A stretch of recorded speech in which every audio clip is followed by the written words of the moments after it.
Third Hokage, why'd you make Itachi do it? Since he was young, Itachi paid attention to the teachings and signs of our predecessors no one else gave heed to. He was a sensitive child who understood our village's past and shinobi.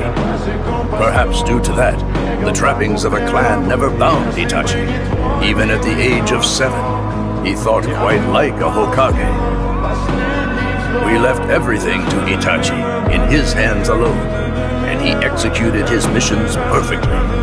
He slaughtered his entire clan, stopped a revolt, and prevented a coming war all by himself. He even infiltrated the Akatsuki as a spy to protect the village. All on the condition that I protect you, Sasuke.